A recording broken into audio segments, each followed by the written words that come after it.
Good morning, my fellow yogic travelers.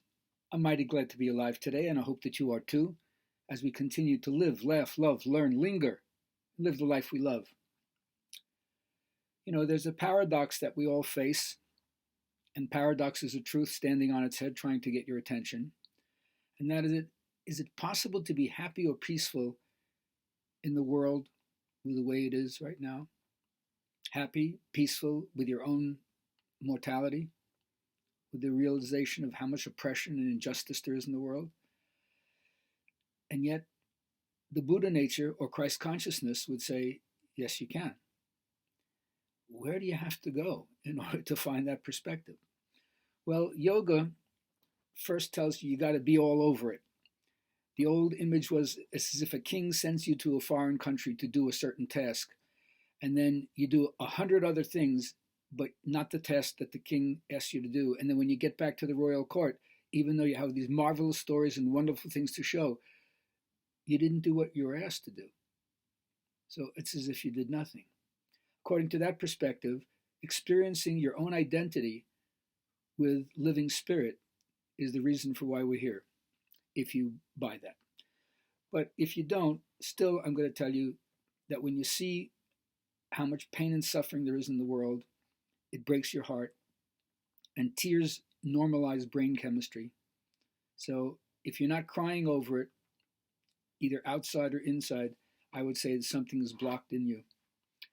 Now, one of the great things about finding other people who are on the path is one of the phrases is called satsanga svargavasa. Being with people on the path is like a little bit of heaven. And when you find those kindred souls who make you feel comfortable and help you be light in life, you know you've made a connection that's really important. So one of the things they try to tell you is you have to have the right attitude. It's called the bhava. And the way you have the right attitude is put yourself in situations that evoke your higher nature. And the way to do that is to follow your bliss. Choose the thing that you love to do, that you enjoy doing, that you do it even if you didn't make money doing it. It doesn't mean everything's going to be wonderful, but at least you're not putting your ladder up the wrong wall. Then you find out that you become a vital person because you're bringing something to life. And the vitality of a vital person vitalizes. So it kind of spreads itself into your environment, which is a really wonderful thing because we all want to make some kind of social impact, even if it's not on the world stage. And then you realize there's no split between your meditative practices, contemplation, and action, being in the world and doing stuff. Now, yoga tries to remind you that there are 3 different ways that we can undermine our health, and we should be aware of it. I love these phrases from Ayurveda. It's called adyatmika, which is self-inflicted through neglect or abuse. Adibhutika, the imbalance of the elements. You forget to drink water and you're dehydrated, that kind of stuff. Or adidaivika, genetic. You're born with a predisposition for diabetes or hemophilia or something like that. So you're constantly watching because you don't have that much control over genetics. You only find out about it afterwards.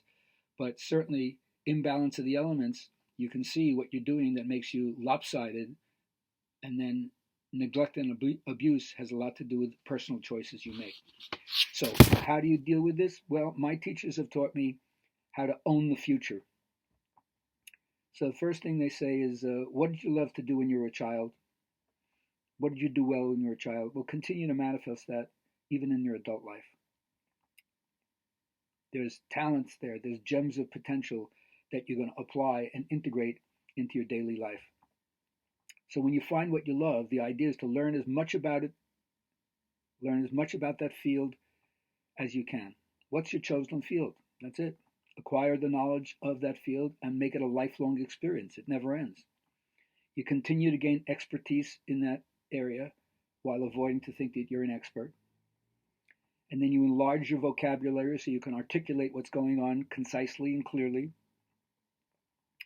And then when you speak to other people, remember, nothing is so singularly important, as the rabbis say, is what's determinative of whether or not you're worthy of a portion in the world to come as the quality of your speech while you were alive.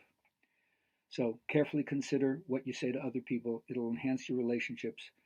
And then articulate your goals, Substantiate the claims by living your life, and that's the way you own the future.